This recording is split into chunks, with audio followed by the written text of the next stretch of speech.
From the dawn of time, our ancestors have left us with the tales. Stories which speak of things that they have seen and lived alongside by, feared, respected, and even looked to some of them as godlike.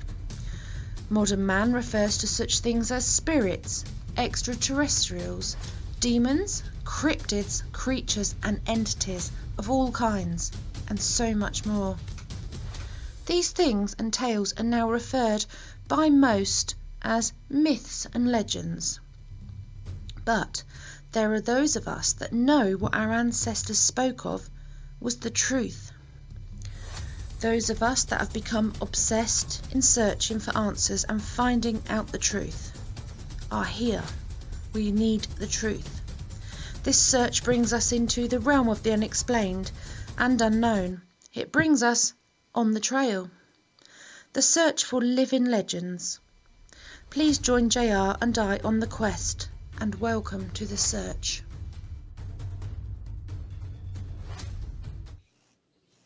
Hey everybody, welcome to another edition of On the Trail in Search of Living Legends. Jeremiah, once again, I'm blessed to have Gary with me. Shawn, how you guys doing? Pretty good. Good. Okay, man. Good. Well, we had a little mess up last weekend. It was my fault as usual, but we had Nate and Corey right on, and we had some tech issues, and unfortunately didn't get them recorded. Sorry about that, fellas. It's nice to have you guys back. Oh, we good. appreciate being here. Thanks for the second shot. Absolutely. Thank you. I felt like shit after that, but hey, I guess it happens, right? Yeah. Yeah. But anyway, yeah, thanks again, guys, for coming back on. We had a blast last time. So I think it's Shawn. It's probably the best one we've had yet this year. I know that much. Yeah. Yep. This episode, I think that was a good discussion, Gary. Don't you think? I mean, Oh yeah, definitely. These two you guys are phenomenal. So yeah, I just freaking, I guess, leave right on. Give us a little bio on yourself again, Nate, and then Corey will kind of bleed you through. Okay. How you got into this crazy business of ours? Yeah, it was just, I've always kind of been interested in it. But we were up the lake about 7 years ago, up at Priest Lake, Idaho, sitting around, and it got dark, and the rest of the family went in the cabin and stuff. And I was sitting out there with my brother-in-law, Chris, and, we'd been watching the shows. And like I said, I was always kind of into that kind of stuff, kind of the paranormal too at that time. Right. But, after watching some of the shows and stuff, I started doing a little research in my area, looking for reports, because I got curious and I wanted to see. I kind of knew, and I'd heard that obviously the Pacific Northwest is a good hot spot for it. And I got online and started messing around and found quite a few reports right around where we live here and north of us. And so kind of got my mind going, and we were up the lake, and Chris was kind of into it too, my brother-in-law. And like I said, we're sitting up there on the deck one summer, kind of bored, had a couple beers. And I said, "Hey, Chris, why don't we go out on a night hike, look for Bigfoot?" And I think he chuckled at me, I don't think he thought I was serious, but I was. And so we proceeded to grab our bags, our flashlights, a sidearm, and we went up Highway 57 there north of Priest Lake. And there's an ancient cedar forest up there. It's a national park. It's called the Roosevelt Groves. They named it after Teddy Roosevelt. And it's just, we'd been up there before in the daytime a couple times in the past, and just super remote. It's way up by Canada. And so we were familiar with it in the daytime, but, I'd heard some reports of some sightings and encounters up there in that general area. So we drove up 57 there. It was about 11:30 at night. So I think we got up there around midnight. It's a good drive to get up there from where we were. And we pulled into there's a small parking lot there at the Cedars, and there was no one there, of course. This is about, like I said, midnight. Right. And no cars, nothing else. So we knew there was no one there. So we proceeded to get out and hike up this trail. It's probably about a 2-mile trail uphill. And, we were a little nervous. This is grizzly country. There's a lot of predators up there. So we're always a little bit on guard. And that's in the Idaho side? Yeah, this is Idaho. Yeah. The border's right there, though. It depends on where you are on that road, because you can go back and forth into Idaho and Washington. So we got about halfway up that trail, and just out of the blue, man, this rock came out from our right side. We're hiking up. A hillside was on our right, and this rock came and hit the ground right in front of us. There was a big thud. It rolled in front of us, rolled down the hill. Of course, we froze. I mean, it was crazy. Almost didn't believe it, but we tried to debunk it. We thought, right away your brain goes to maybe I spooked an elk or a deer or something. Sure. But when you do that, you always hear them running away, right? You can obviously, what a rock sounds like. It was definitely a rock. And so we kind of froze. We didn't have our lights on at the time.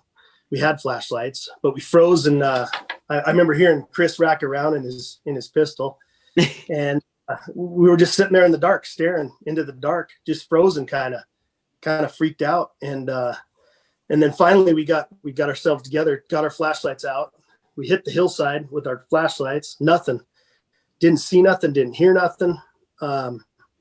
So that was the first thing that happened. And we pushed through that, kept going. We went all the way in there, and it drops down into these ancient cedar forests, or these ancient cedars. It's really cool area. Some of those cedars are 2,000 years old. They're just giant. But we went and sat down in the ancient cedars, and at some point I did my first call ever. I probably felt kind of goofy doing it. Just did my best. And but immediately right after I did that call, kind of a scream call, we heard the loudest crash. Excuse me. What it sounded like is, if you can imagine a giant tree or a big tree being smashed against another tree. It was just like an explosion. Yeah. It was so loud. It echoed through that whole, it's kind of in a draw, I guess. I don't know if you call it a valley or a draw where these cedars are. And it was a calm night. There was no wind, no rain. And it scared the hell out of us, And so this was our first time out, right? So, it kind of got real quick. We couldn't debunk either one of those, especially the rock. I mean, we've all heard trees fall down in the forest. Sure. They make a big crash. This was different. Different. So, like you said, it was like an explosion. Yeah, it was like an explosion. It was just so loud. It was unreal. And you're up in the super remote in the middle of nowhere at midnight or 12:30, and that happens. Holy, you know what? Especially like you said, no wind, no rain, no weather to cause it. Yeah. So that was our first time out, and so we've been hooked since then. Basically, been going out, and then we had to learn. Obviously, we didn't know what we were doing. No, but when you get in some good areas, you start to learn pretty quick. You get called back.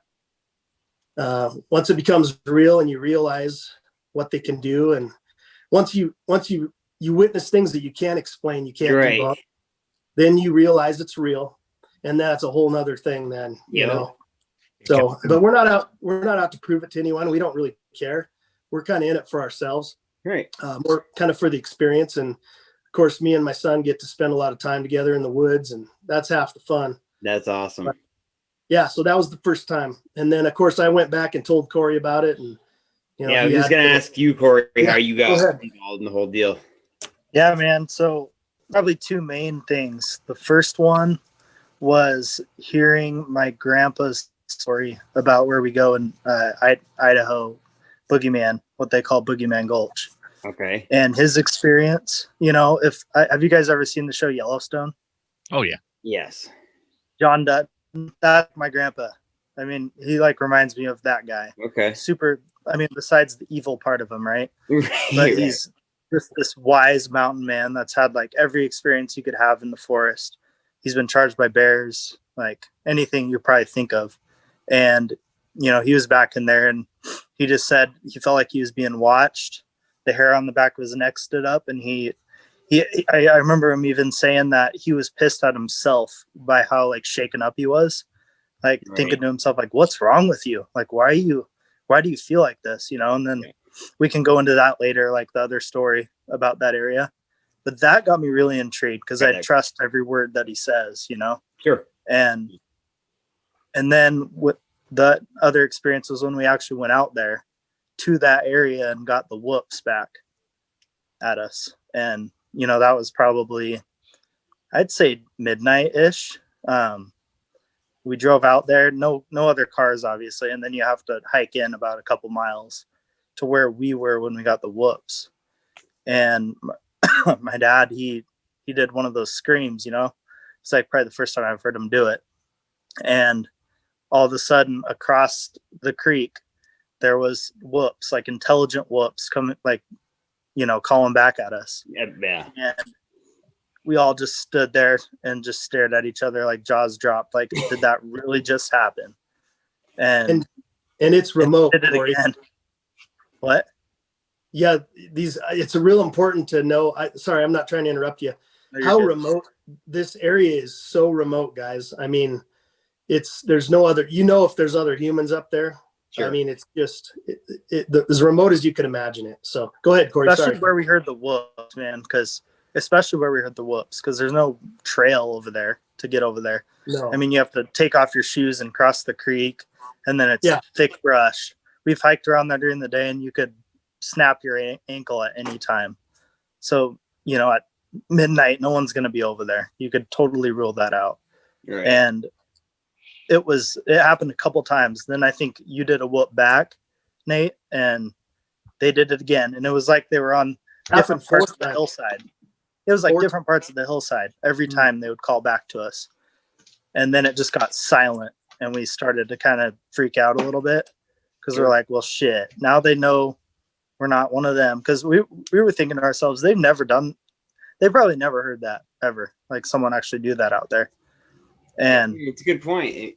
So for you, let me ask you a question, Corey. I don't mean to cut you off, but for you, was that your quote unquote, these are real kind of moment? That was my eye-opening experience for sure. I had it, and I thought they existed in the back of my mind, but that really was it. Yeah. And I'm like, we're doing this now. And Corey, what validated that for you? All the stories from that exact spot, right? Yep, I know. Yeah. Mm-hmm. We'll get into that a little bit, you two, if you could. Yeah. Corey, do you want to start, or do you want... Well, I kind of told Grandpa's story. Okay, you could go into the hunter. You tell the hunter story. For a minute. Well, here's the thing. My father-in-law, Dave, he was an outfitter and hunting guide in, I want to say, late 70s, early 80s time frame.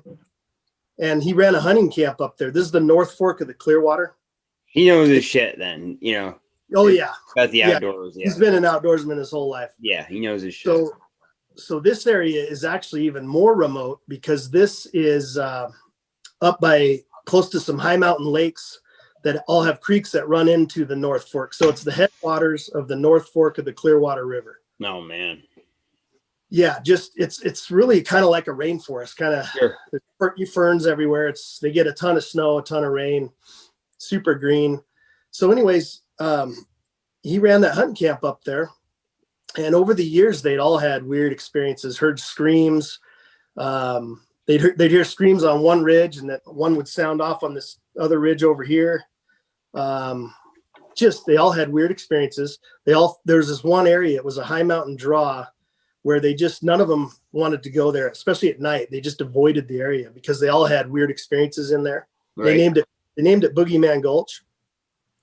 And so there was one incident, the one that really stands out. There was this hunter that came in, a client of Dave's, and he happened to be a Vietnam vet, real tough guy. He wanted to go hunt this area that I was telling you about.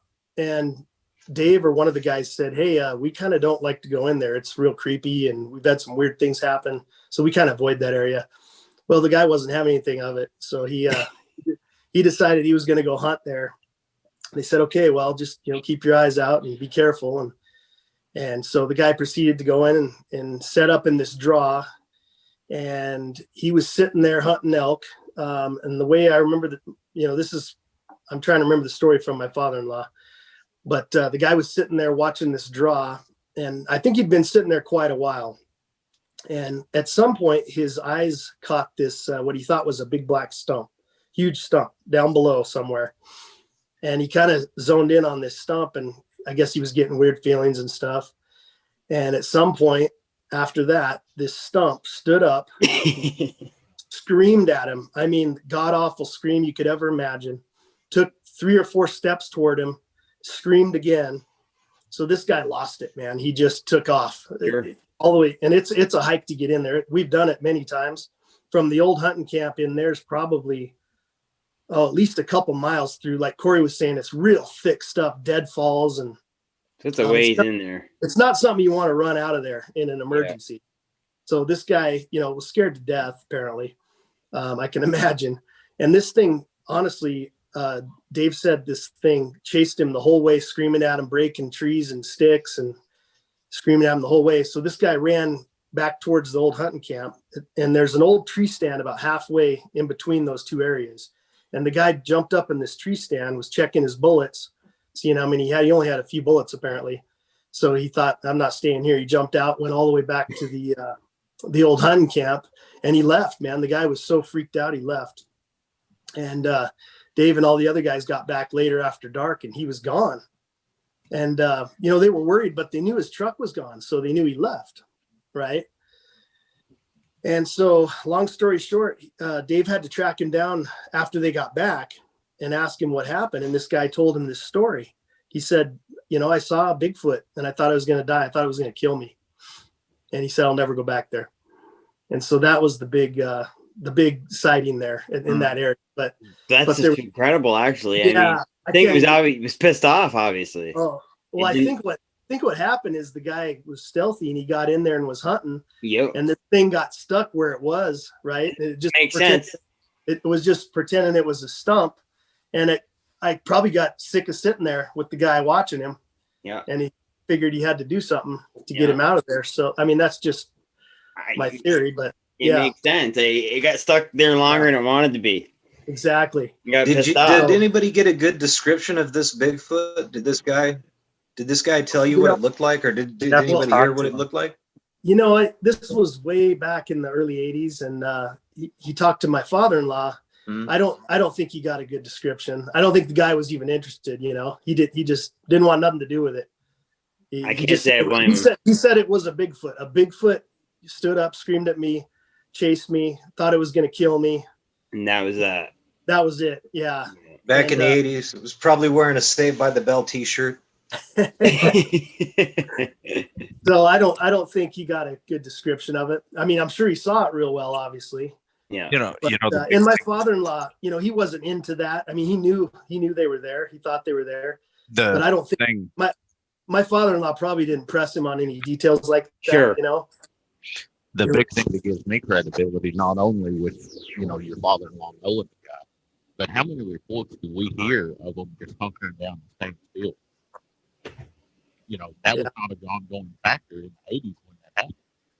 Yeah. Hey, something's wrong with your audio, Gary. Yeah, Gary, we can hardly hear you, bud.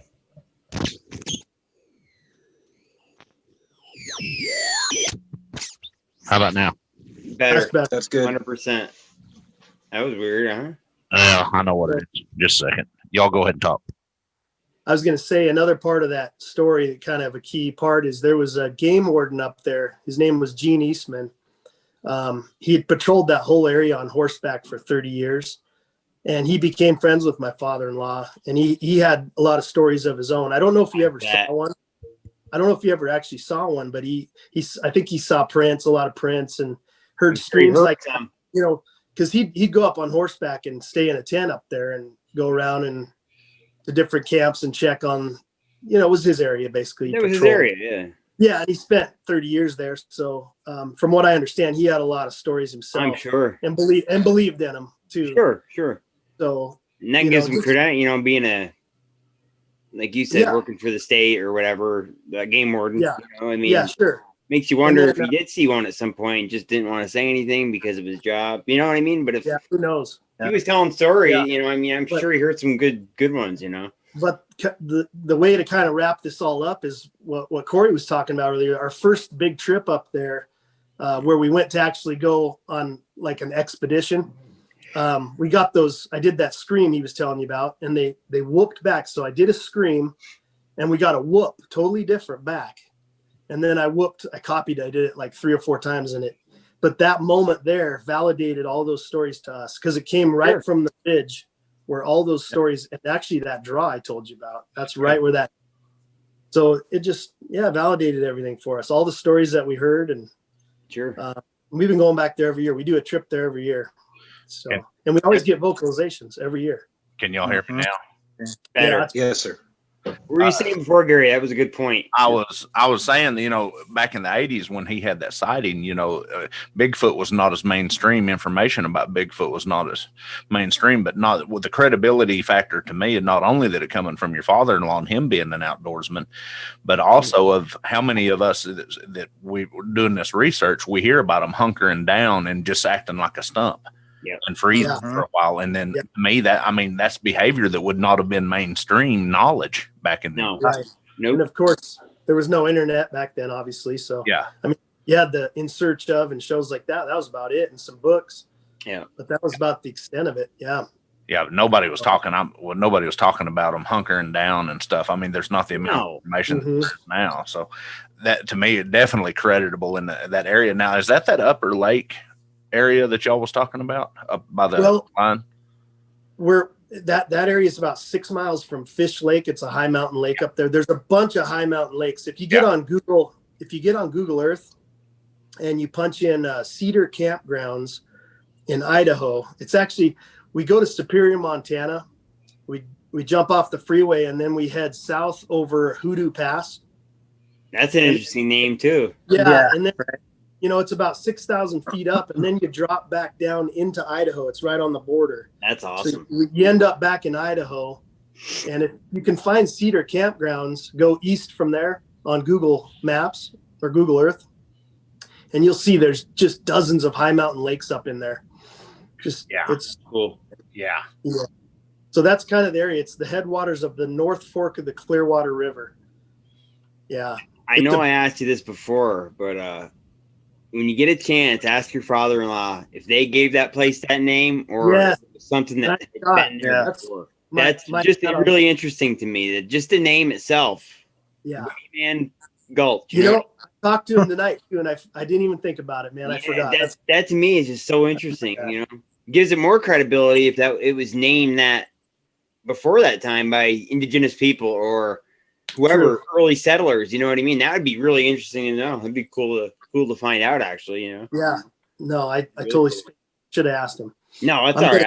I'm gonna ask him now, but it'll be after. Yeah. That's cool. That'd be cool to find out. But yeah, no, you're right, Gary. I mean, we do hear a lot of shit about these things hunkering down and popping up when they get sick of sitting in the position. Or someone gets too close. Well, and even his response in how he acted, he just coming in and leaving. I mean, that right there gives it credibility too. You're talking about a Vietnam vet that's a combat vet, a fresh combat vet. That's not very long. And to me, and running out of there like that, which I don't blame him. Me neither. I ran out too. Yeah. Well, you hear a lot of military guys talk about guys that have had experiences and seen them. If you listen to Steve Isdall, he gets a lot of those, but military guys that say, hey, I've never been this scared even in combat. And that says something. Right. Yeah. So you do hear that a little bit from military guys. So that gives you an idea of the terror of actually being, that close to one or whatever. Well, Gary, you know. I was just going to say, the reason I'm just in your mind. It is. I don't know how I keep from having nightmares whenever we talk about this because I remember it so much, but it actually helps. The more we address it, the better. Right. Yeah. Hey, Gary, you kind of hits a different part of the brain. I think it's just weird. Well, it's primal. It's primal. It's primal. It's a primal fear. Yeah. Gary, you mentioned your sighting real briefly last time, but how did you get that close to it? I don't think you really said. This shows. Tell him, brother. I don't want to get into. Tell him.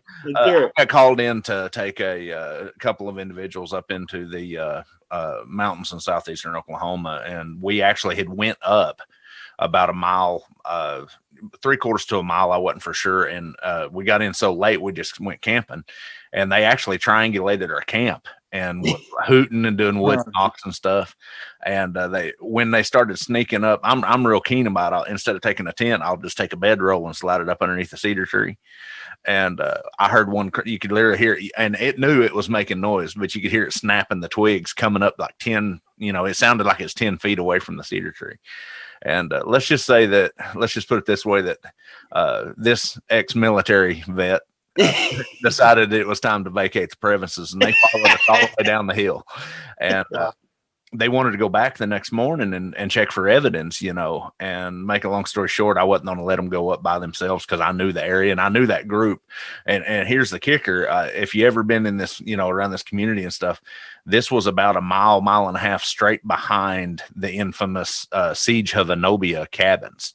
Same group. Yeah, we're thinking it was the same group because they're real well known in that area and they're kind of ornery. But anyways, I ended up falling asleep in the truck, and because they wanted to stay. Well, instead, I didn't even take a tent with me, so I'm short. I'm like 5'9", and I can sleep. I sleep in my fetal position, anyways, and I'll sleep across the side of the truck. And something woke me up, whether it bumped the truck or something. Something woke me up, and he was looking at me through the driver's side window of the truck, and.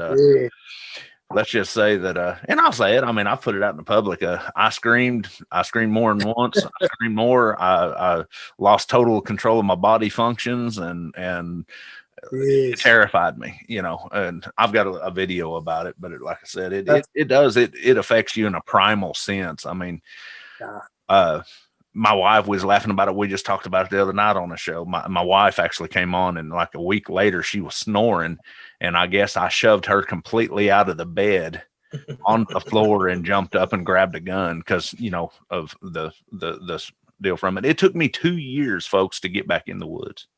Little PTSD there, huh? Yeah, it does. Yeah. Fuck my hunting. Pardon my language, everyone out there. That's my hunting up for a while too, as well. Yeah, it's just Shawn. I know I can speak for you too. I mean, it makes you. I have a hard time going back to where I saw the one. I don't hunt there anymore. Oh yeah, it took me. That happened in 2016. We went back to the site last year, and of all people, Jeremiah knows them. I took Randy Arrington and Shane Carpenter with me, and that was the first time I'd been back to that sighting. And it took me until 2 months ago when I recorded the audio that y'all heard to go back in the woods by myself. So you're talking 5 years. 5 years. To get me to go back in the woods by myself. I mean, it makes you question your religion. It makes you question everything. I mean, it's no kidding. Yeah. Wow. Well, thanks for sharing that, Gary. I hadn't heard that. Yeah. I was curious. I'm going to have nightmares. I'm going to blame it on Nate. Yeah, there you go. So Nate, where did it kind of go from there? Well, where do you want to go? We got quite a few good areas. They're all kind of in the general you told us about one. Okay, you told the one in the Boogeyman Gulch. Is that on the Montana side or Idaho? No, well, it's close. It's on the Idaho side, near the border. Yeah, near the border. Well, that's Washington, wouldn't it? That wouldn't be Montana, would it? The Clearwater one is that's a good 3.5 hour drive from where we're at. That's okay. That's kind of its own separate area. We only go there once a year so far. So the rest of our areas are up north here. It's the Selkirk mountain range, basically Priest Lake area on both sides of the border. So British Columbia. Well, it goes all the way to Canada there. You're real close to Canada. Yeah. So you got Priest Drive's Lake. Not too bad. Priest Lake, Upper Priest Lake. There's the Washington side. We actually hunt 7 miles in on the Washington side. It's called Squaw Valley. That's where I got those vocals. Oh, that's and a great area. And that's where we got chased out of hunting camp in 2017, which we can also get back into. That was the big encounter that changed it all for me, where I kind of realized that they have special abilities for sure. You're right. Isn't that the same area that Mr. Stephen Majors was talking about him being aggressive in? That he had some reports from there.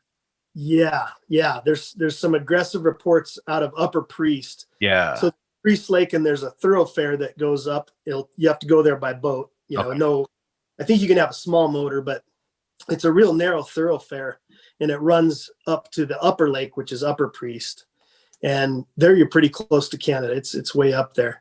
And I've got some reports myself that were shared with me from another investigator out of Colville, Washington, of some, pretty aggressive encounters, rock throwing and chasing hunters out of there, and a lot of screams up there. Basically campers get really harassed up there. How far distance wise from where you had your aggressive encounter to that? It's a little ways, because I was on the Washington side. It's still up. As far as being north, it's pretty close, but I was on the Washington side, which is east. So I don't know. It's more than that. Probably, okay. Oh, it's probably a good 20 miles.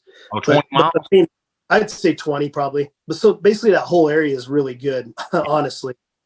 Yeah, sure. But my hunting spot, Highway 57 is the main highway that runs up along Priest Lake there. So you can take that all the way up to Canada, basically. Okay. So, but if you take a left right before you hit Priest Lake, Squaw Valley Road, you drive about 7 miles and you're in Washington, and there's a big valley that runs through there, and that's where we hunt, and that's where that happened. So just to give you an idea. So it is fairly close, but it's quite a few miles from Upper Priest. It's probably it might even be a half-hour drive to get up there. So, but just that general area is really active all over. I think they're everywhere up there, honestly. I mean, you know, and that whole area runs into British Selkirk mountain range. So if we find something 75% of the time we go out, it seems like something happens. It's crazy. And sometimes we only go up for the weekend. Yeah. You know? Right. So it's pretty active. Yeah. You know, we found that if you can stay in an area longer, like a week, or, you know, if you have a week, that's the best. I think sometimes they get sick of you and they'll do more to try to get you to leave, and they'll mess with you more stuff. But a lot of times we just have a 3-day weekend or even just a 2-day weekend, but we'll still find structures and get vocalizations. And we've kind of learned how to call. You know, you can't overdo it, obviously. Right. You know, sometimes we'll do some knocks, get a knock back, or I'll do my scream, and we've kind of found that late at night, if you're quiet for a couple hours, and then say around midnight, you throw out a scream, I think you can sometimes take them off guard. And I think they're moving around at night. Yeah. You know, sure. so maybe they don't know you're there. If you've been really quiet for a couple hours, you throw out a scream and you can get them. I mean, we've had a lot of luck doing that, believe it or not. Getting the call back. Get callbacks. Yeah. In fact, we got some last summer again. I did get it on my video camera, but the mic didn't pick it up real good. You can hear it, but you really got to crank up the volume. Yeah. And a lot of times it's too, like, I'll do a scream and I'll get one to sound off, but then another one on another ridge will sound off. That was that was the Boogeyman Trip. They did that. That's happened multiple. As I say, that's happened multiple times. Yeah, tell us a little about that, Corey. That Boogeyman where we heard the screams. There? Yeah. So that was like one of the last nights we were up there, and we decided to do a night hike towards the direction, actually, I think, of the camp where we were actually like settled down camping. So we were going on the basically the ridge side where we heard the whoops was where we were this time, and hiking back in there. And I was with my buddy that was kind of his first time out with us actually doing any of this stuff. And he's a skeptic was a skeptic. I mean, I think he entertains it, you know?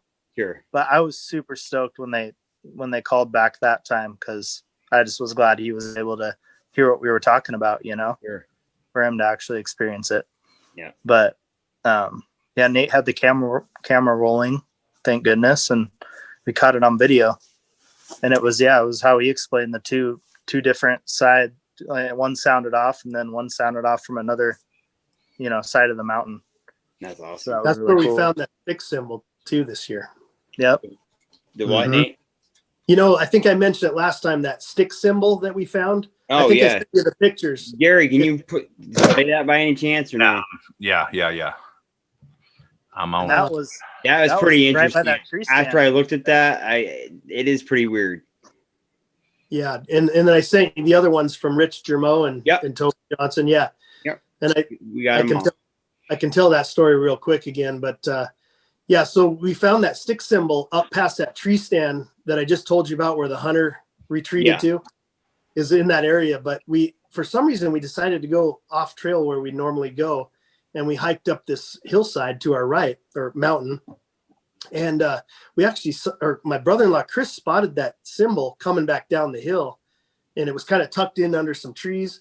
And again, I gotta say that this is a super, super remote. We're probably a good 8 to 10 miles in on foot. We didn't do it all at once. We were camped about 3-4 miles in, and then so the one you got up there, that's the one Rich and Toby Johnson found in Western Washington, up by the Olympic Peninsula. You see how it's kind of an asterisk? So that's way far from you. Dude, it's that's crazy, like dude. that's at least 300 miles from us. Yeah. But you see, it's got that. Seeing that one right there. Okay, which one do you want? This one? That's fine. That's not ours. But see how the stick runs through the middle of it too? Yes. So remember this, and then go to the next one, and eventually you're going to hit ours, and you're going to see how incredibly close they are. Look at that. Oh wow. They are very, Yeah. very Wow. physical. And Almost and so- identical. Yeah. And so this is so bizarre, guys. I was talking to Rich Jermeau a couple weeks ahead. We've been talking on the phone, and we're kind of planning a trip this summer together. Yeah. And Rich had just mentioned to me that him and Toby made a video because Toby went to his house there. That was behind Rich's house. He lives right at the Olympics there. And he told me to go watch this video they made. And he didn't really know about our symbol, I don't think, at the time that we found. And so I went and watched their video. I'm trying to make this quick. I started watching it, and I saw that in the video, and I started taking screenshots. I mean, right away, I was like, "Holy shit, that's what we found!" And so, obviously, then I emailed those pictures right back to Rich and Toby, and they're like, "Wow, they're exactly the same." And since then, I was just listening to Timothy Renner's show the other night, and he had a guest on that said he found asterisk symbols. He even described them as asterisk symbols. Wow. So I think this is a fairly common symbol that they might make. I mean, who knows what it means, but what are the chances of that, guys? Very of us finding this? unlikely. And this was about a week apart from each other finding those. You And tell it's not you know, natural. I don't know, man. It's just so bizarre. I mean, look at it. I mean, it didn't happen naturally. I'll tell you that. In my opinion, anyway. So Yeah, You know, it's very, very strange.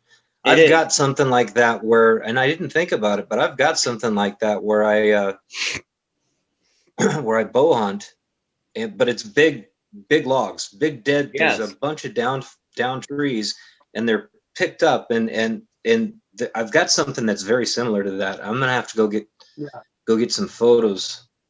And the thing This about is freaking me out a little bit. Like I'll show this to people. You know, this just happened this summer, so I haven't showed it to a ton of people. I have it on our page. But, you know, a lot of people probably think, well, a human probably just did it. But, you know, and a human could do it, obviously. But if you realize how remote this spot is, it's miles and miles in. And this is the spot where my father-in-law, they all went on a horseback. They didn't even hike in this far. So, wow. I mean, it's super remote. You're not going to find something like this. I mean, people aren't going to go in there and do this on a hillside. It just doesn't make sense. Yeah. You know, so I always try to stress how remote it is. Right. It looks demonic to me, or something. You know, witchcraft, I was just going to say it looks awful witchy. It kind of, Blair Witch Project. And sure, it does look awful dark to me. I don't know. But interesting. Like I said, the guy on this other show just mentioned it the other night, and I was like, wow, maybe it's something that's a little more common than we think, you know? Right. Who knows what it means? That'd be cool to know what it meant, but I know. So, like I said, take what you want out of that, but that's a true story, and I don't know. With them being so far apart, I mean, that's just it. And then me and Rich talking, and I don't know if, you know, I think there's a little bit of a paranormal side to this, and I know it's controversial, but, you know, Rich believes that once you know them, they know you, and they can follow you home. I mean, I know that's I think so too. I do. I thought 5 years ago, I thought they were just some type of ape.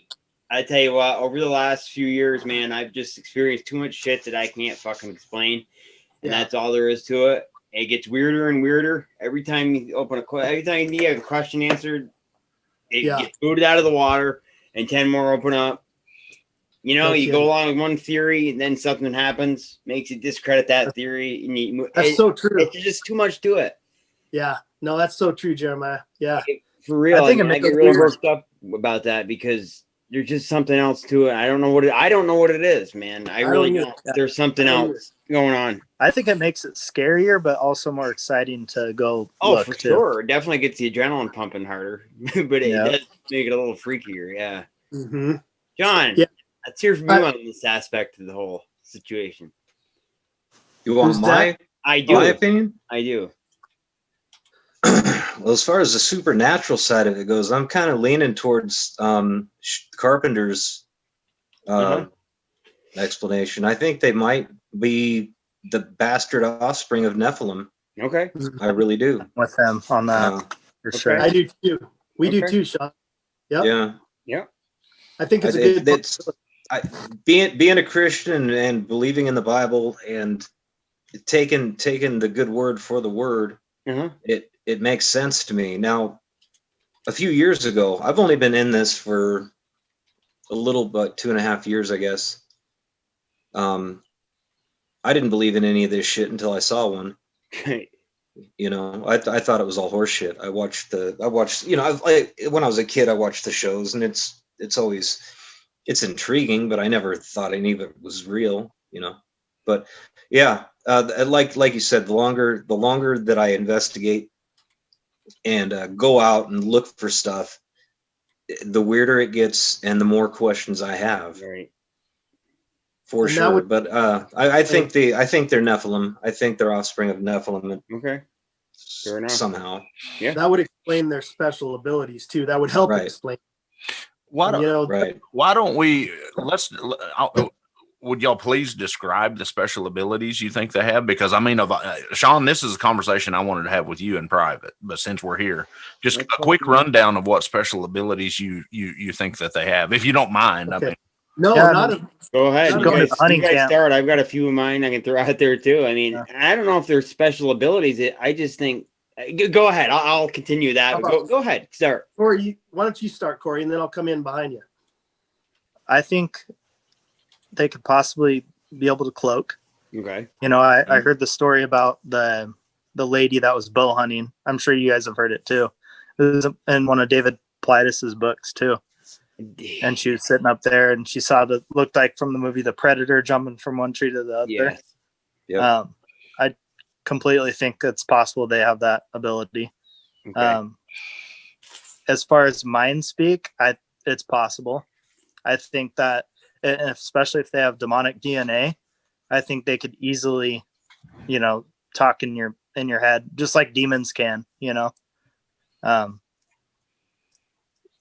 You know, I think they can manipulate cameras, and absolutely, that's why we can never get them on a game cam. Yep. You know, as far as me experiencing any of the special abilities, I don't think I have yet. I couldn't say I have, but I know Nate has. Okay, Nate. The year they went hunting, but well, yeah, I would agree. And this is a cool little subject we're talking about, because I'm really intrigued by it, and it's kind of what I focused on lately. You know, if you look back, if you believe the Native Americans and the First Nations, they didn't look at them as an ape. They believed they were a people or another tribe. Yes. Right. Yeah. And then, you know, they've been here for hundreds of years before we were.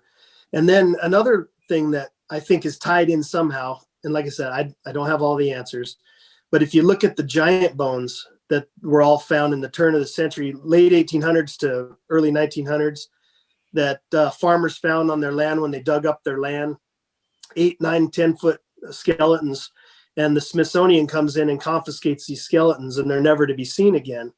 So why are they hiding that? Why are they covering that up from us? And also, if you look at like the Book of Enoch, the Book of Giants, and I haven't read them, I'm just familiar with them. Yes. I believe it was in the 1600s. I believe it was the Catholic Church took those books out of the Bible and hid them away. Yes, right? they took them out of the Bible completely. Yeah. So why did they do even that? out of the Old Testament? Some of the copies of the Old Testament that's taken right out.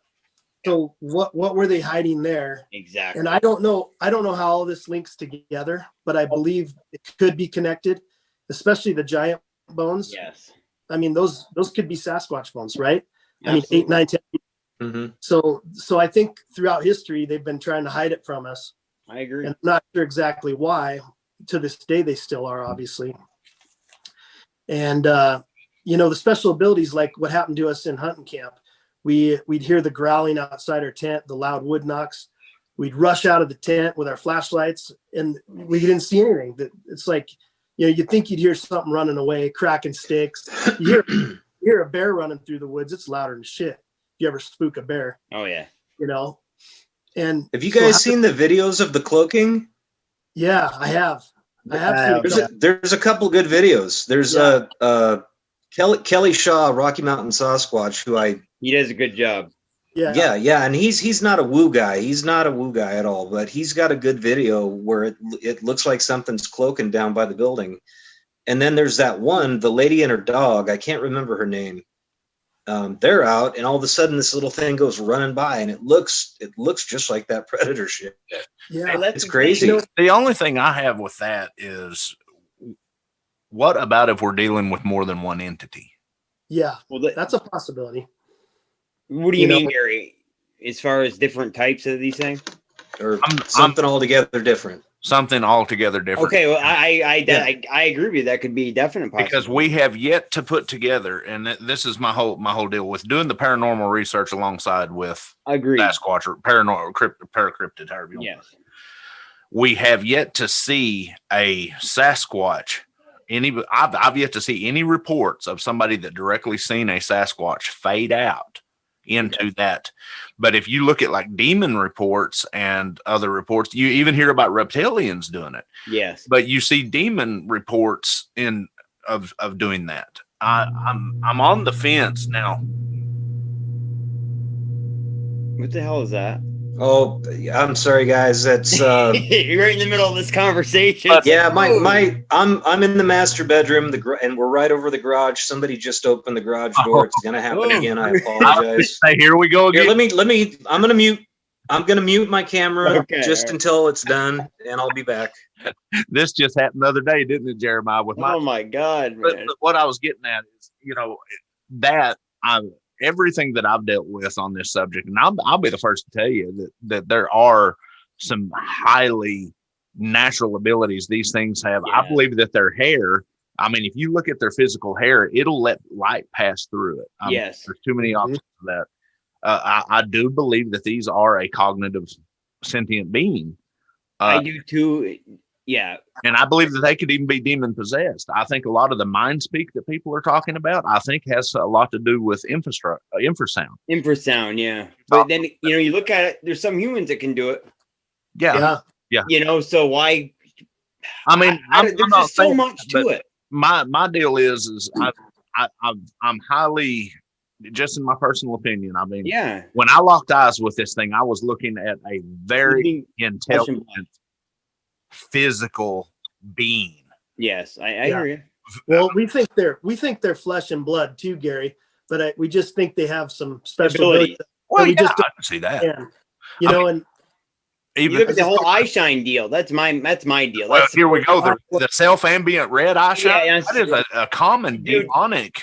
And that's the thing. And that years back, here I am. Okay, you got to shine light in their eyes to get eye shine back. Well, my wife and I sat there in our spot in North Carolina in the middle of the frickin' bayou and could hear 6 of them around us walking out of the fucking swamp. And meanwhile, we're dark. She likes to go completely black when we do this shit.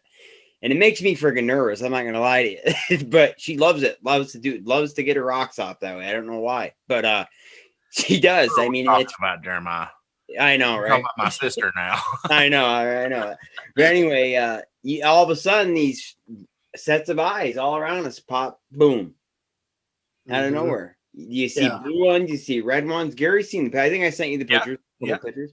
Yeah, I mean, Nate, I think I did you too. But once again, in that situation with all the underlying evidence, I know. Yeah. I don't think that could have been another entity, or it could have been even a demon possessed entity. But there's also a scientific explanation for that too. Yes. When you think about it, it could be ambient light that our eyes can't pick up coming into theirs. Do you understand how big the eyes are on these guys? Absolutely. And that's what I'm saying. So I don't know. I'm totally like, I'm not saying I'll be the first one to say. I'll be honest with you. I'll be the first one to say when I see a direct correlation, I'll be the first one to scream it to the high heavens. But I do believe that they have a natural ability, and I believe they have the capability of being empaths. I believe that like a human. Nobody can tell me that my dog doesn't know my thoughts. My body language. Mm-hmm. I just look at him, and he's so in tune, and that's what I call him, in tune. But I think a lot of this is people are getting some diverse side effects from the infrasound because we have not done a conclusive study yet in the medical field of what the effects of infrasound can do. Right. And we know other mammals can do it. Absolutely. Oh, yeah. Big cats are famous for it. You know, tigers. Even I heard elephants can do it too. Elephants, tigers do it. They'll freeze their prey and leap on them. And I tell you what, in personal experience, what happened with me with infrasound, I was swimming off the coast of Corpus Christi. We was about 100 yards out, and I literally paralyzed in the water like that. Oh, almost drowned. And the only thing that they could figure is maybe like a whale, or because they heard a rumble. Sure. And because, you know, sound amplifies the water, or a whale had done something, or maybe offshore blasting or something. So I'm a true believer in infrasound, but I am talking. You need to be the one talking about the experiences that y'all have had describing this, because I'm taking notes. This is a subject I wanted to discuss with you guys, because I'm doing a real serious study on this right now. That's cool. It's interesting. You know, just one, man, it makes me think of one more thing. Like, I don't know if you guys ever experienced it, but I don't mean that. I know this is supposed to be your interview, Nate, Corey. No, it's all good. That just reminded me of something, Gary, when you said whale. I've been out and heard vocalizations of it sounding like a dolphin clicking. That you would hear underwater with sonar. Well, one of the most common things is their teeth click. And that could be, I don't know. Now, if you trace it back, Scott, Ron Moorhead's partner, the linguist that covered Sierra Sound, talks about an ancient pre-Paleolithic language that is based upon click. And that is a real common thing that we're hearing with Sasquatch, is that clicking sound. That popping, clicking, Chimpanzees do a mouth click. Chimpanzees do it, yeah. But I'm sorry, what more? Yeah, go ahead, Nate. What more experiences have you? I mean, ideas, thoughts? You know, well, I think I might have been hit with infrasound. I think I told you guys last time. Let's hear about it, though. I like hearing about cover that again, if you don't mind. Yeah. Okay, I'm going to let Corey do some of this too, but so I'll just tell you what happened to me, and then maybe I'll let Corey take over on this trip. We've been up this area probably 3-4 times now. It's above Sullivan Lake, Washington. It's Sullivan Creek. And one weekend, Corey and I just went up together. Just the two of us. Just the two of you. And and that weekend we found a really cool structure, pretty close to where we camped. And so this one particular night, it was stormy out, raining hard, really loud. I think we turned in early because it was raining so hard. And at some point in the middle of the night, I woke up out of a dead sleep, and I know I was awake because my eyes were open. And let me say that I don't think I've ever experienced sleep paralysis that I know of. I mean, I don't think I ever have. I woke up and I had this feeling of, I don't know, I was worried about Corey for something just instantly. Maybe it's the father instinct or whatever. Sure. He was in the tent right behind me, little 2-man tents we have. And I woke up and I think I was scared. And I remember trying to lift my head up and look behind me where he was to kind of yell at him, just go, "Hey, you okay?" One of those type of things. And I was frozen. I couldn't move. I couldn't even talk. That's scary. I couldn't get any words out. I could barely move my head up. It was like I was frozen. And I fought it for a little while. I don't know what time it was. I couldn't look at my phone or anything. It was sometime in the middle of the night. And but I remember it just like it was yesterday. So maybe I'll let Corey tell the rest. But something happened to Corey that night, the same night. Oh. And we kind of woke up in the morning, compared notes, and put 2 and 2 together. So why don't you take it, Corey? Yeah. So that same night, same thing. I don't know what time it was. I didn't check my phone. My guess would be 2 in the morning or something. And I heard gibberish out like in the tree line, because our camp was it was one of those where they have the bear container and stuff. So it was a little open where we had our tents and stuff in the fire pit and stuff, but around it is just all woods. And there's this direction of the woods where we ended up finding the structure. Same weekend? I was saying all weekend that was especially at night, like something was eerie about that direction basically. And that's why I heard the gibberish was coming from that direction, kind of by the creek. And my heart started racing when I heard it. And then I just was like, I wanted to be quiet. That's kind of why I didn't grab my phone to see what time it was. Or call out to him, because I didn't want I wanted to experience this. This was happening. I didn't want to say, "Hey, Nate," and then have him run, go away or whatever. I wanted to hear it. And so after that, I went to bed, and then we got up and I told him what I heard. And then that's when he told me about his, experience where he was paralyzed. And then it was Sunday that we found the structure back in there. We were just kind of doing a little hike before we left and found that. And the trees were like pretty big trees, like not super thick, but I'd say maybe 6-7 inches in diameter, but they were up high, like 7 or 8 feet up in the air. And you could tell where they were snapped. There wasn't any cut marks or anything. And they were just the way they were woven together. I think that was the first structure I'd ever seen. I don't know if you, Dad, have seen anything like that before that instance, but we got a good video of it and stuff. It's on one of our videos on our YouTube page, but yeah, it was wild looking at it and just seeing how the trees were placed wasn't natural. Right. And they came from there and disprove it. That's the thing you got for on those. I mean, obviously some of these things can be natural, but the thing you look for is these big trees that are snapped off and are brought into an area. Like you can't find the source right where they're at. Yeah. Like if a tree snaps off and falls over, you're going to see the stump, the source right there, obviously. So a lot of these things, you got to look around real good.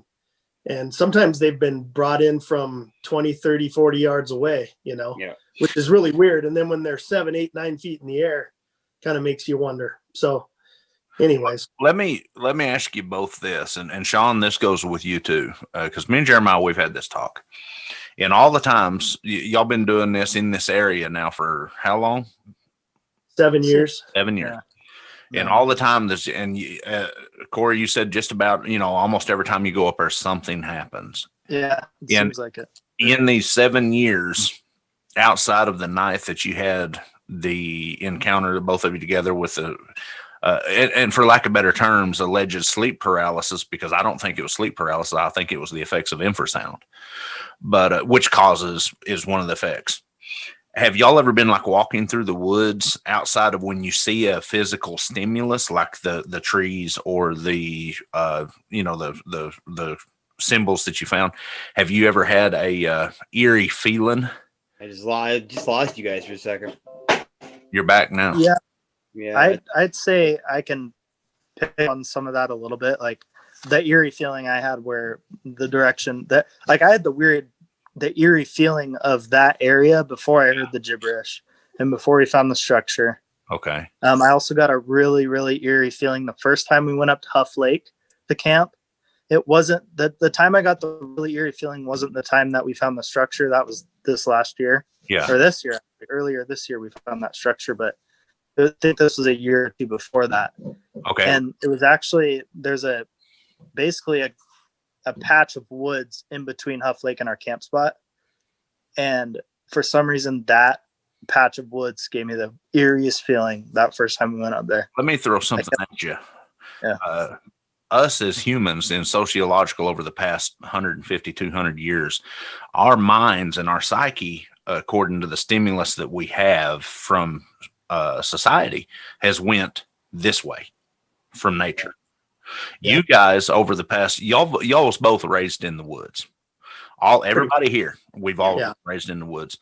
I call it getting in tune with nature. You've spent enough time out there that you have redeveloped that primal instinct of fight or flight, of your sensories pick up. I guarantee you when you first get back out in the woods, it takes you about 45 minutes to an hour for your ears to start tuning in to the trees. You see what I'm saying? Mm-hmm. Yep. For sure. That's where I'm leaning towards. And like I said, I'm not saying anything about supernatural abilities of an animal because I literally research demonology and stuff like that. But I'm thinking that their level of natural abilities is so much greater than ours that it seems supernatural. Now there is the case. I'm a true believer in the Nephilim thing myself. We could spend a whole show just on that, and I could break out a bunch of scriptures and stuff. But I honestly believe, in my personal experience, it might be different up there. But the target species that I have been dealing with for the past 15, 20 years, even at our research area that's multi-generational has been a very physical and a very natural being. It's not been because we've had supernatural stuff going down there. We know because it's on Indian burial ground. Everything that y'all have told me so far sounds being in tune with nature, that fight or flight, having that natural ability. I mean, have y'all had any hair, like the hair stand on the back of your head since you've been out there? That's a natural reaction. Look at what a dog does when they hackle up. Oh, yeah. You know, another thing too, guys, is I really believe, you know, certain people are more sensitive than other people. Absolutely. Like I can tell you, we lived in a haunted house for 10 years. Corey was a little kid then, but we both saw apparitions in that house. Okay. And we got, you know, that same feelings Gary's describing. And so I think I'm sensitive, just sensitive. Yeah. I'm not saying I haven't. Absolutely. And I think that helps. And when you're open-minded, you know, it does. So that's just something I thought I'd throw out there. You know, I think that helps. I'm glad you mentioned that. Yeah. Yeah. I think Shawn, I think you mentioned that one of the first shows we did in the Skookum about how you had thought that maybe these things being so in tune that maybe they was drawn to people like that, you know, because you see a lot of the paranormal, you know, people that has a history with paranormal out. With I can't say true paranormal because it's all, but you know what I mean, spiritual paranormal. And it's almost like these things are drawn to those people. It's like they cross over. Was that you, Shawn, that was saying that, or I think it was you. It might have been. I don't know, man. I can't remember what I ate for lunch yesterday, but it sounds like something I'd say. But I gotta agree with you there, though. I mean, it makes sense. I just have a hard time, and please don't take me wrong when I'm doing this. And once again, I'm taking away from you. This is y'all's show, but I have a hard time thinking that these things walk through portals. I just or come from an alien. We are so unnatural to this planet. These things are so natural. They match closer to the primate on the planet. That's a good point too. You know, I'm at the point where I just don't fucking know. You know, that's I just don't know. Gary, we agree with you on that. I don't believe everything, obviously. We're just kind of basing our thoughts or our beliefs off of our own experiences. Right. Sure. But I don't believe everything I hear about it. But I have an open mind too. I don't rule stuff. Course. You know what I mean? So we all have to. You have to. Well, you know, Gary, when you mentioned the translucent hair and how when you said that, it sparked something in me that made me think, you know how a chameleon can change his colors. Absolutely. Right? So if these things, if they've got hair like that, maybe they have some ability to, it's natural to them. Absolutely. To be able to cloak somehow. Sure. Well, and that's a good point too, Shawn. I'm not knocking that a bit. But what once again, what I'm saying is if the ongoing theory is, and we've had multiple samples recovered of the hair, is it will literally shine light from behind it forward. If you understand what I'm saying, it's translucent. It's like a polar bear. Yeah, a polar bear fur. Prime example. It's a natural biological ability. I see what you're saying. I don't, you know, they even say something about they can change their mass to where they can climb up trees, and you did the interview. Matter of fact, Shawn, I think you was in on that. You know, I don't think it goes that far. I think it is so natural that it's even more beautiful to me that once we be able to explain it in the scientific world, it makes it more miraculous because we'll actually be able to figure out, well, this physical stature. You put a good trained soldier in a ghillie suit and put him in the woods, and he can disappear in the woods like that. Absolutely. I've done it. I've faded it just literally. And how many times have you heard the behavior of a Sasquatch? Him be standing there looking at you and just back into the trees. Yeah. We can do that. But these guys have such natural abilities. Folks, you think of something. A moose, y'all are all from been up north. A moose, 8 feet tall, 1,000 pounds. The shit they get through is just incredible. And quietly. With a big rack coming across. Yep. 1,600 pounds getting through little. Yeah, it's incredible. 4 hooves on the ground were the hooves, a hard knock. compared to a human biped, a human like biped with a soft foot with the intelligence of a man, or maybe even greater than man in the natural world. Right. That's good stuff. Good point. Good point. Well, you said you had the natural, you had the infrasound. Did you feel sick the next morning from it, or? I didn't. Not that time. I did wake up another trip in the middle of the night with a migraine. Now, I don't know if it was just a migraine. It could have been. Are you susceptible to them? Yeah, I do. I've gotten them before. So it's probably just a migraine, but maybe even elevation could have caused, Yeah. Have y'all had the weird smell up there? We did get it one up in Boogeyman, that same trip, found that symbol. There was a spot in the trail where it just stopped us in our tracks, dude. It was what did it smell like, Corey? Sour butt crack, man. Okay. It was fair enough. Was it like and it was just in this one area, though? It was in this one area. Passed through it. Yeah. Yeah. All right. Now, were either of you drinking malt liquor the night before? No.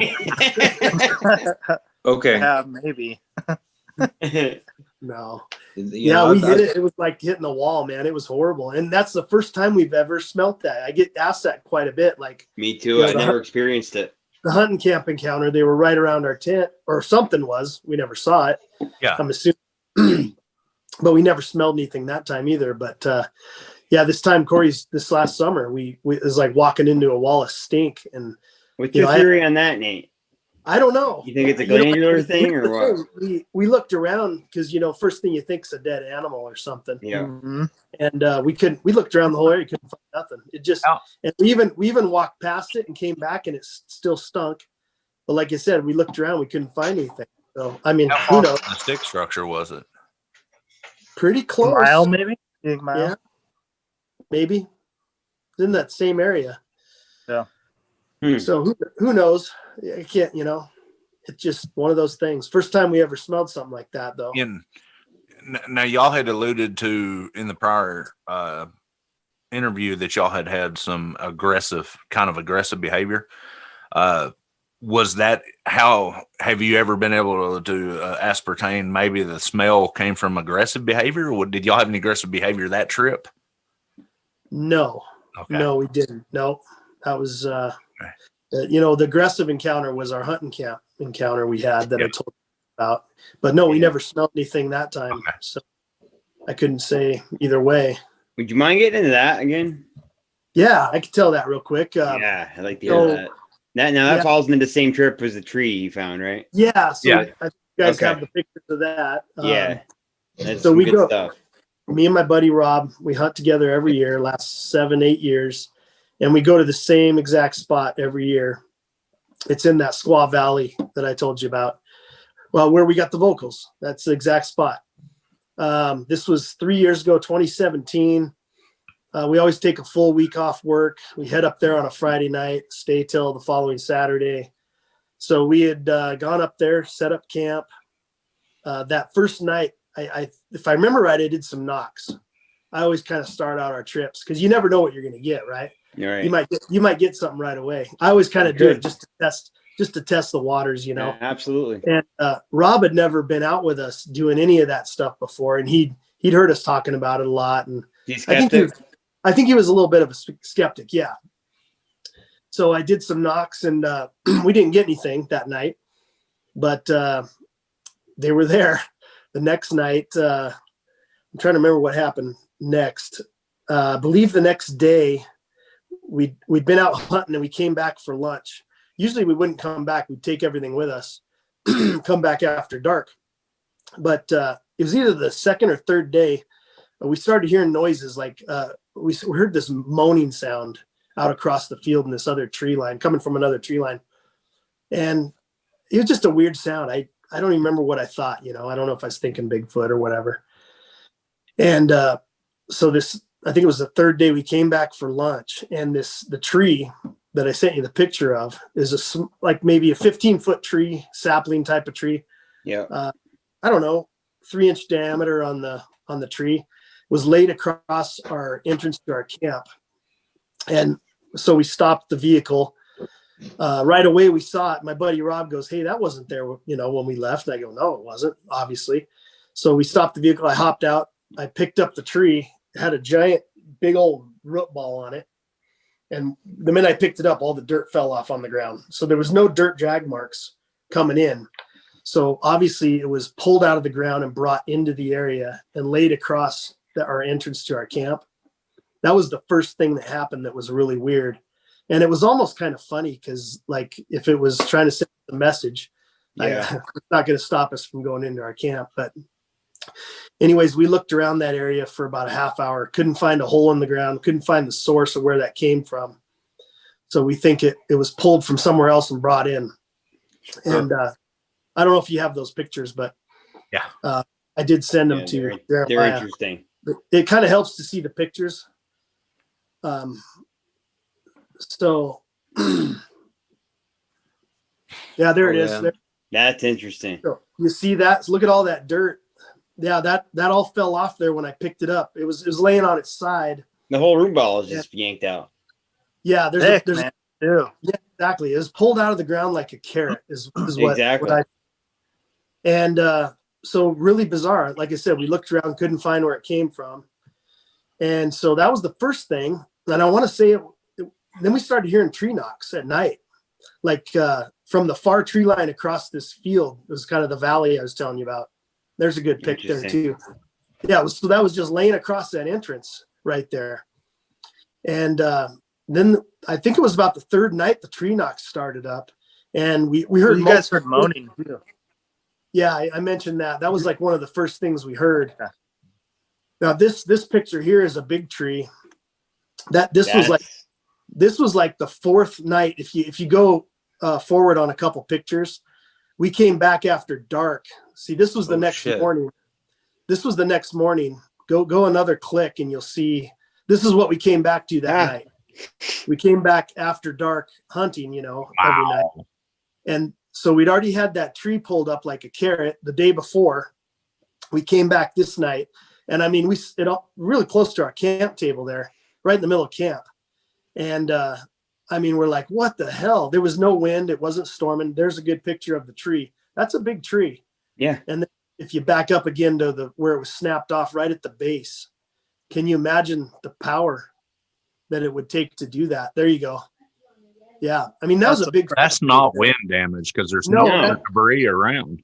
That's a big fresh tree, a real healthy. You can see how good the wood is on that.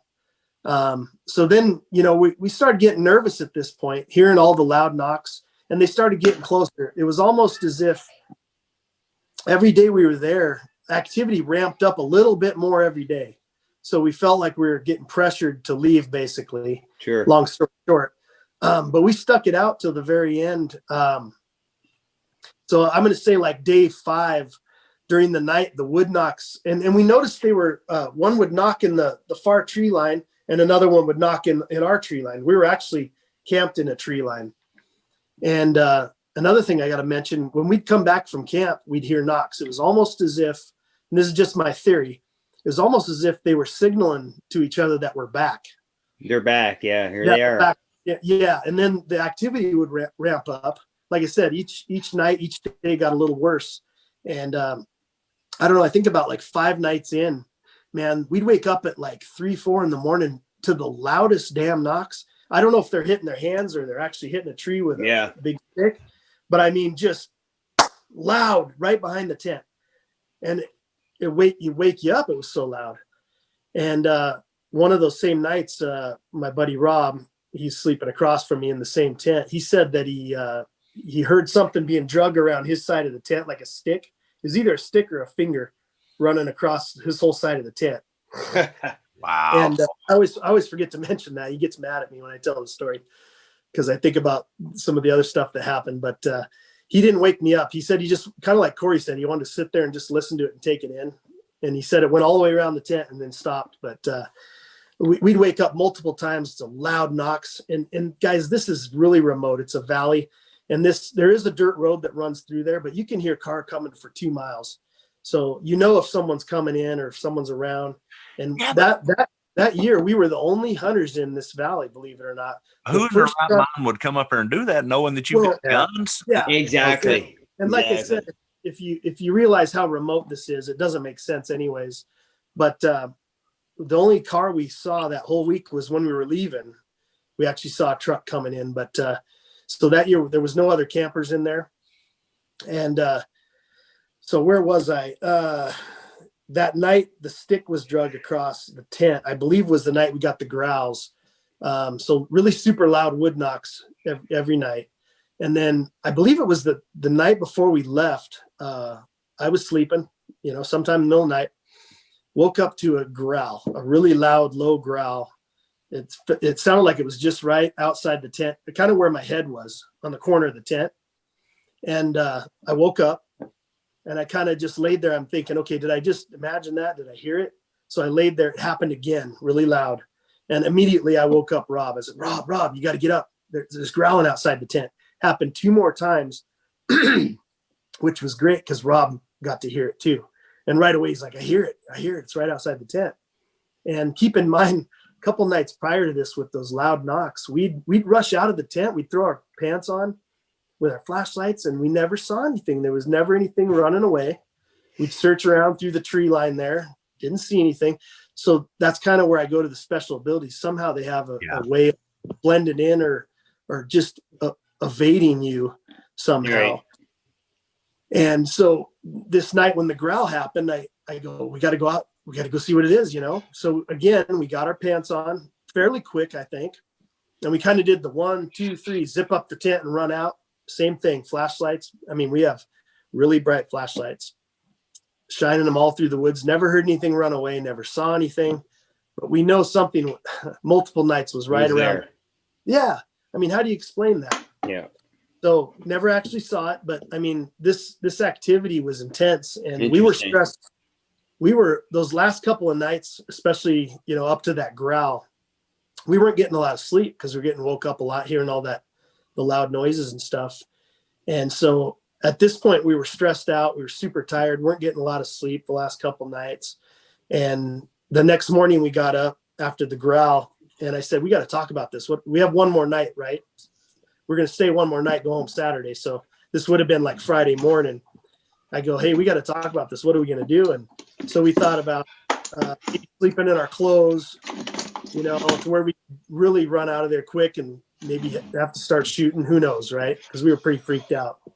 And we finally talked about it some more and said, the lake cabin's about 20 minutes away up at Priest. And we were so tired and kind of stressed out. We thought, sure, let's go lake cabin, get a good night's sleep. So we decided to leave a night early. And before we left, though, Rob put his lantern inside the tent, turned it on the low setting, and left it on. And we came back the next morning. That tent was zipped up about 8 inches. I think I sent those pics too. And so we think something tried to unzip the tent, manipulate the zipper. It probably saw that lantern on in the tent. But I'll tell you what, it was intense. It was an intense. Every day got worse. And the last few nights were, I got to admit, we were scared. I mean, we'd run out and if we wanted to shoot at something, there's nothing to shoot at. We couldn't see anything, so. I'm 100% certain that if I was in your shoes, I would have had a tent full of fucking holes. I'm 100% sure when the tree fell in my camp, I'd have left. I'd have probably left myself. Yeah. Yeah, we pushed it to the limit there, and I guess so. We kind of bowed out that last night, but man, we were stressed and tired, and they wear you down, man.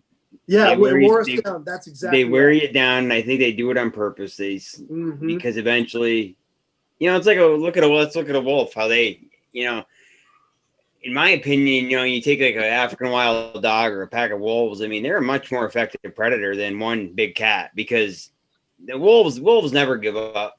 Coyotes, they wear you the fuck down, and then they've got you. They're gonna get you at some point, Yeah.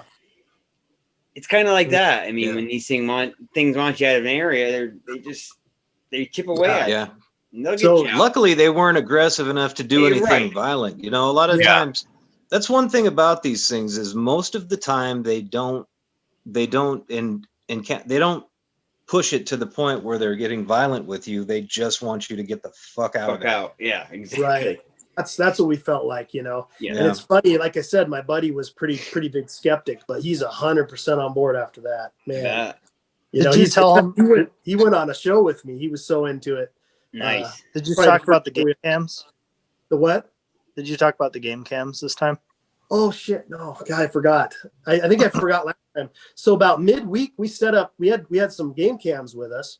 We set up one behind the tent and then one in the middle of the camp there, where that tree was pushed over. And I think I told you guys this last time. I always forget the game cams because it's in the middle of the week. So the one in the middle of the camp should have caught that tree getting pushed over. But it didn't, did it? No.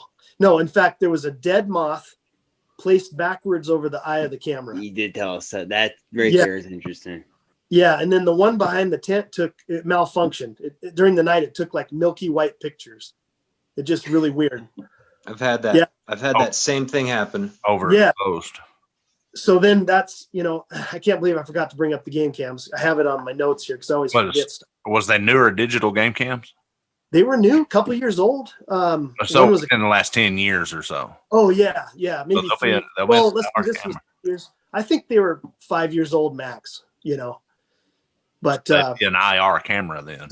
So basically, yeah, you're right. So basically, this thing avoided that camera behind the tent because where the camera was placed would have been behind where I said it growled in my head. Yeah. It was at that angle, so it should have picked whatever was there up, but it didn't. And then the other one had the moth placed over the lens. So I mean, go figure. Right. Yeah. Was you able to, in the game camera, was it able to catch the moth over the lens? I think it was just black. Black, yeah. Right. Yeah. It was just black, like nothing there. So very strange. The moth was really weird. The dead moth. That is weird. Because I remember broken on top of your lens. I remember Rob walking up to that game cam saying, "Hey, we got it. We probably got it on the game cam." And I remember him walking up there and looking. He goes, "You're not going to believe this. There's a dead moth over the lens." Yeah. So just bizarre. What's funny is I've heard that, stuff like that, like leaves get placed over them or even like rocks. Yeah. Or you see it reach around the side of the tree and grab it and just rip it off and it goes throwing in the bush. I think they know what they are. Maybe they don't know what they are, but they know we're putting them there. That's for sure. Mm-hmm. With them in mind when we're putting them there, They could have watched us put them up, They watched you put them up. They see the IR, They've got to be stealthy because we've even had, I remember it was me, you and Rob, Dad. We weren't even looking for Bigfoot at the time, but it was around that area, I think. And we went to, I think, was it your game cam or Rob's that we went to go check out? And there was a picture of this guy trying to steal the game cam. But it just goes to show that how, stealthy and elusive they are with those things. What's the most unsettling for me is, even my own experiences and talking to all you guys, I see a pattern here. And the pattern is they know when you come in, they watch you the whole time you're there. Mm-hmm. They know when you leave. They know your patterns because they have to. But to me, that's the most unsettling. It is. That you don't know they're there, but they're there watching you all. They're there. It's a good point. It's a good point. Yeah. It's they're weird. everywhere, man. Wow. The big tree, I being analytical like I was and looking, the big tree, I honestly think I thought I saw a depression there where some of the twigs was pushed in, but that could have been from y'all walking around the tree. Yeah. There was no man. You would have had to hook a winch line over that and pull that thing over. Well, Gary, really, I think the smaller tree is more compelling because have you ever had a little?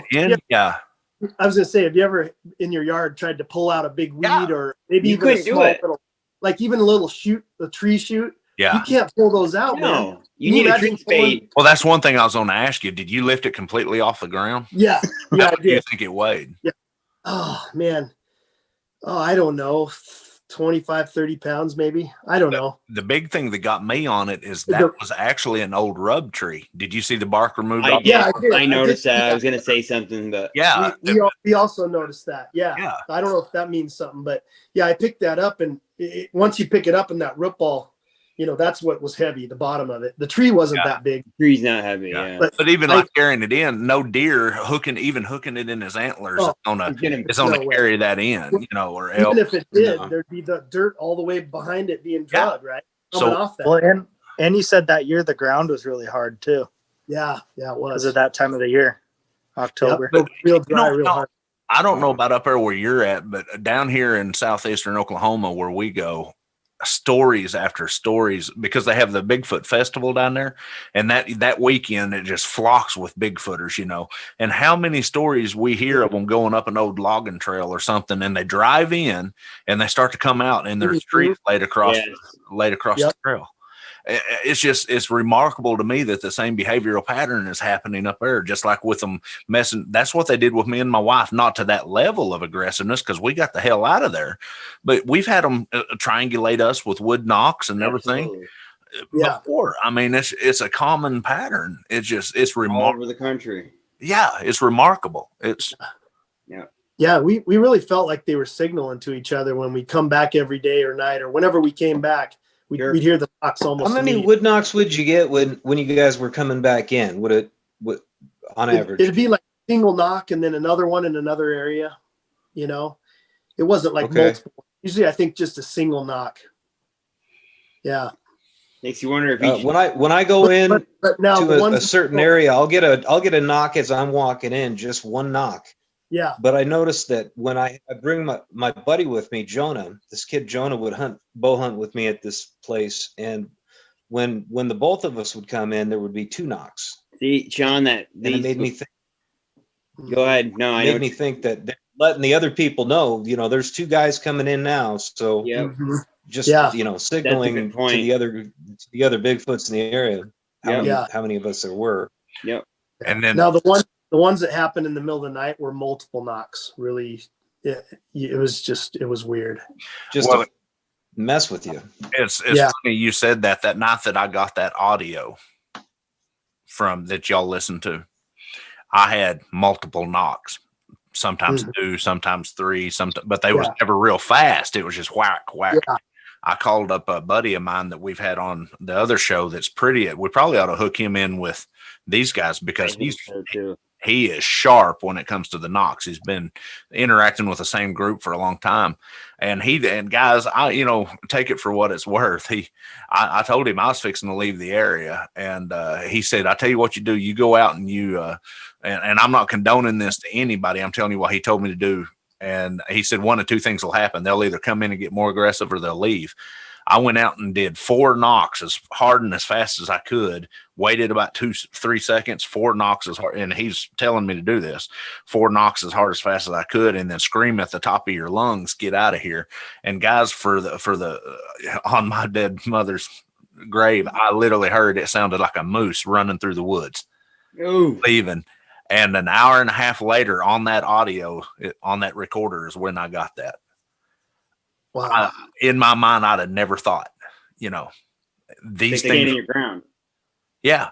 These things are intelligent. They have, like your stick structures, I honestly believe in some of the survival schools I went through, I had the great opportunity of staying with the Kiowa Apache up in Manitoba, Canada.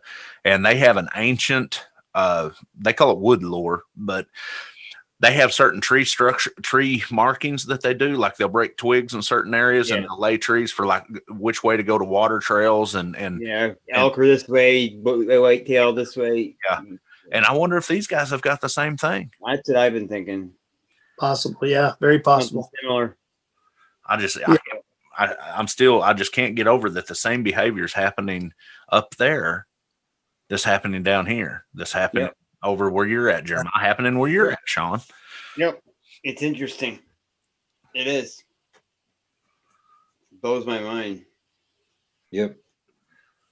Like I said earlier, the longer I do this, the weirder it gets and more interesting it gets too, but no doubt. That was some great stuff. Hey, Nathan, can I ask you something? Yeah. What kind? You said you're into flashlights. What kind of flashlights are you using when you're going out there? What brand? We have one that we really like. It's a Streamlight. It's an 1100 lumen. I don't think I have it right here. Is it the G10? It's it's about yay long. You can stick it in your pocket, and the back of it sticks out just a little bit, but it's got the clip. I think I can't remember the model. Just a second. The Stylus Pro.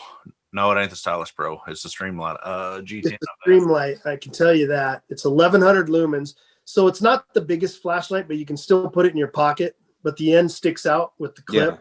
But that's why we carry those, because we can stick them in our pockets. Now we have some other ones that we'll have around camp that are. I have one that's 3500 lumens. It's a Streamlight.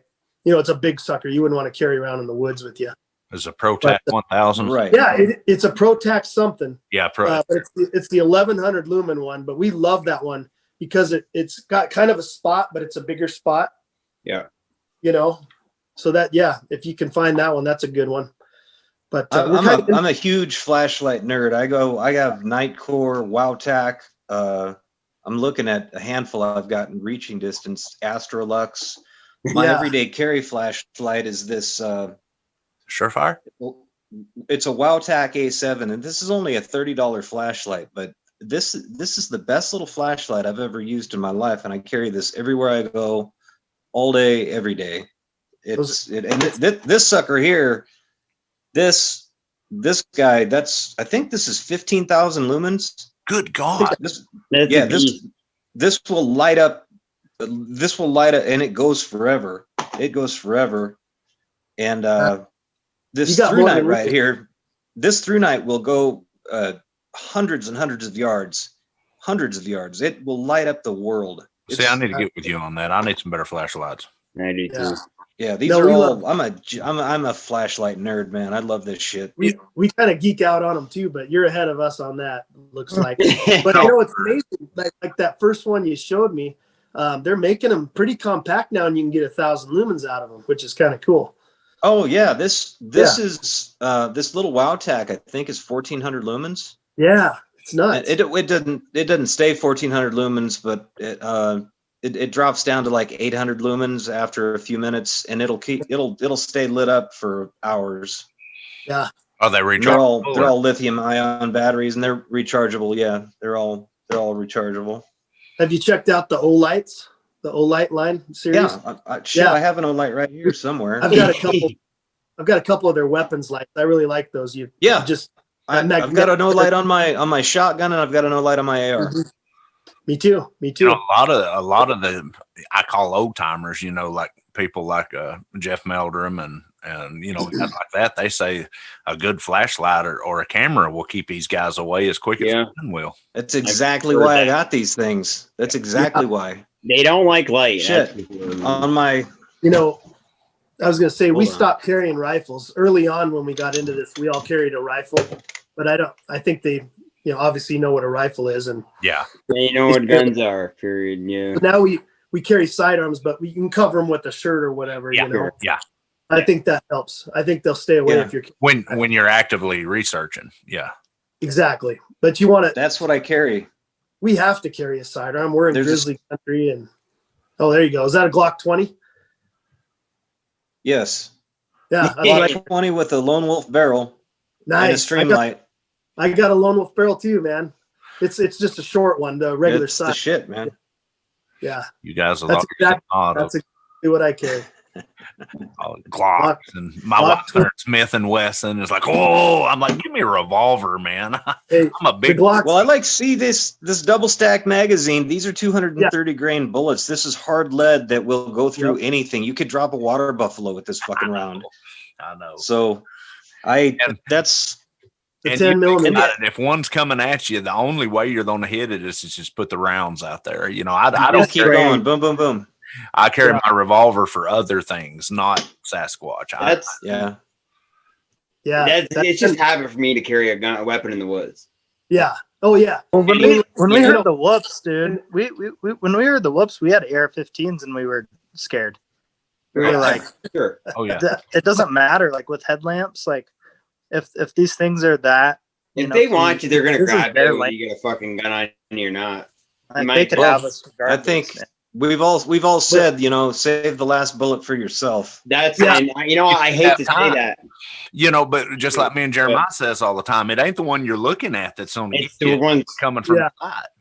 Right. And you're right, Shawn. I hate to say that. I hate to speak like that, but it's true. I'm saving the last one for myself. If they're gonna grab me onto me, I'm not going out like that. I don't want to. Nathan, you asked a little bit earlier, but you hold multiple weightlifting championships and records. Couple records, yeah. Everybody knows a single cab Chevy, how wide the side window is. Mm-hmm. When this thing was looking in the side window, the front pillar into the windshield, I seen this much of his shoulder through the windshield. Wow. This much of the back shoulder through the back glass. So his shoulders, this camera doesn't do it justice. His shoulders was 4 or 5 feet. There ain't no way. I carry one of the biggest guns that you can legally carry. I carry 338 Win Mag with hot loaded. I custom load them, and we've proven that I've got more power at 500 yards than the 30-30 does at the muzzle. Sure, but it ain't going. It might punch a hole in him, but he's still going to come at you. That's the reason I laugh at people. They say they're going to shoot them in the head. No, you're not. You ain't gonna have time. No. If you want to stop one, hit them in the hip. That's what they taught us in the military. Take your hip out, and they're going to hit the ground. Yeah. And we got, I'm sure you guys got plenty of predators where you're at, but we got grizzlies who got to work too. Sure. And that scares me more than Sasquatch. Absolutely. Yeah. A mad, angry mountain grizzly. Yeah. Thanks. Yeah, and you're screwed. And you hit another point there, and I have to mention it because I've bear hunted. That is one of the things that I'm addicted to. I've harvested 3 in my life. If you've ever been on the receiving end of a bear charge, it's not pretty, dude. You might want to just curl up in a ball and cry. Now you figure get one of these coming at you, and you're trying to figure out what it is, how it's moving, how you're going to bring it down. It ain't.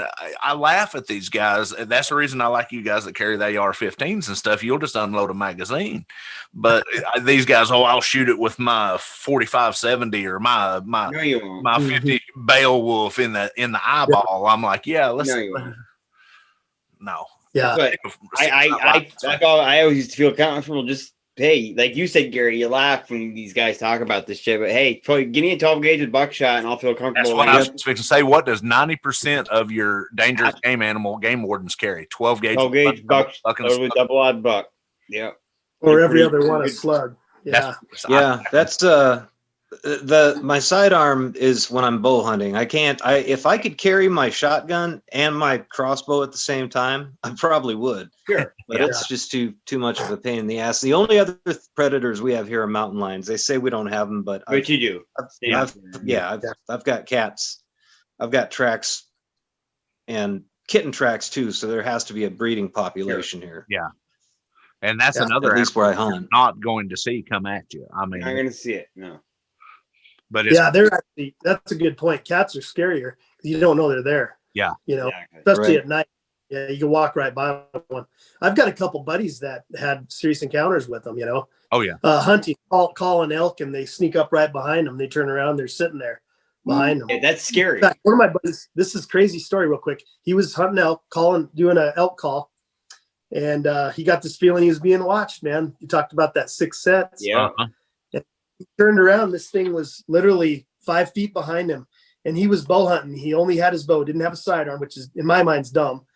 But he just slowly turned around, drew his bow, killed it. I've got pictures of it. I'll send you. No shit. Wow. Yeah, like 5 feet. Yeah. Can you imagine? No. No. He was cool and collected and ended up shooting it. I'll send you guys the pics. That's pretty cool. I was riding. I worked for BLM, Bureau of Land Management in Utah in the Uinta Basin, and we was riding, monitoring the grass on the open rangelands. And I had a full-blooded, he was kind of my guide, and he was also helping us a little bit, but I had my son with me, and he full-blooded Ute Indian. He had that kind of sixth sense. Now those folks are kind of, I would say if anybody had a sixth sense, it would be them. He said, something's following us. So we stopped, we went down a ridge, down a ridge into a valley, across the valley back up. And I hit it with a rangefinder. It's 350 yards away. And we sat down and eat lunch and had binoculars, and he was watching, and lo and behold, a mountain lion was literally following our trail like a bloodhound would. Yeah. It would come and it would follow it came to the edge of the, we watched it for like 2 minutes. It came to the edge of the cliff. It stuck its nose to the ground like this, and then it stuck its nose up, and it looked around, and then it started following our trail down. And, that's an eerie feeling, because I've heard stories of them tracking us, tracking a human before. But when you see it happening, it's an uncanny. And it's like you said with the, I tell Jeremiah all the time, how many times have we been in the woods, Shawn, going to the deer stand, and one of these big fellows might be sitting in the brush right next to you and could reach out and pat you on the shoulder, and you never know it. You don't know. Yep. Exactly. Absolutely. Yeah. And then you always got the crazy humans out there in the woods too. Once in a while, you got to worry about. I worry about the most. Oh yeah. You never know what you're going to run into. Well, down here, it's a friend of mine got shot in the chest, up in his shoulder. He was hunting elk. Somebody on the other side of the ridge decided, I don't know if they were, just looking at him and accidentally shot him or shot him on purpose, but he's lucky to be alive today. He's got scars like you wouldn't believe. Oh shit. Wow. Yeah, once in a while you hear about that. I don't know how people can shoot another person like that. I don't either. And I think you probably nailed it. They're looking at them through their scope, which is the dumbest thing you could ever do. But man, that's insane. It is. Yeah, people are stupid. I don't know if y'all have them up here. Down here, our biggest concern is hogs. Wild hogs will get you quick. And, I've heard that. But so moose, man. Moose will play real freaking quick. Yep. We got big bulls up here, man, and they'll kill you quicker than anything else. Yeah, especially that mama moose with the baby. Oh, that's the most dangerous out of all of them, in my opinion. Yeah. No doubt. You see a mama moose with her calf, you better. And they're fearless, man. They'll just look fearless. at you. It's that motherly instinct, man. There's nothing more dangerous, in my opinion. I mean, they'll just look at you, and you pretty much just have to turn around and go the other way because they're not going to move. No. No. Yeah. Well, guys, this has been awesome. I hate to do this, but we're running on 2 hours, but that was a hell of a show. Well, don't you and Shawn have an announcement for tonight also? We kind of do, yeah. To all you out there, we've been looking for someone to join us from the Pacific Northwest on the other show, the Roundtable show. And we got two guys right here, Corey and Nate, are going to join us. They're going to cover for one another when the other can't make it, and they're going to be our representatives for the Pacific Northwest. So it's official. Nice. I think now we actually cover every geographical location in now we do. Yep. Yeah. Wow. Northeast, Northwest, Midwest, Northeast, Midwest, Southeast, Southwest. Yeah, we got everything covered now. So. Well, we're honored that you asked us, man. Absolutely, man. Knew you fit right in. We interviewed you last week. You said, "Yeah, we're our guys." So yeah. Well, cool, man. We appreciate you having us. Absolutely, man. Thanks, guys. Show. Thanks for joining us, you two. We really appreciate it. Absolutely. Yeah, it's our pleasure. Had a blast, man. That went by fast. Yeah, it does. It does. It goes by quick. When you're talking about things you're passionate about, man, it flies by, doesn't it? It flies by. It sure does. No kidding. Let's do a show on politics next week. I think we should. touch on it a little. Maybe hit it. Maybe hit it on it a little bit. If you guys do that, you better have me on. That'll be 3 hours long, man. Yeah. It might be an all-nighter. That might be an all-nighter. We'll have to pack a lunch for that one. I hate to say it, but I think I'm more knowledgeable on that than Sasquatch. I am too, for sure. I've been a political junkie for probably 17, 18 years. Yeah. Man.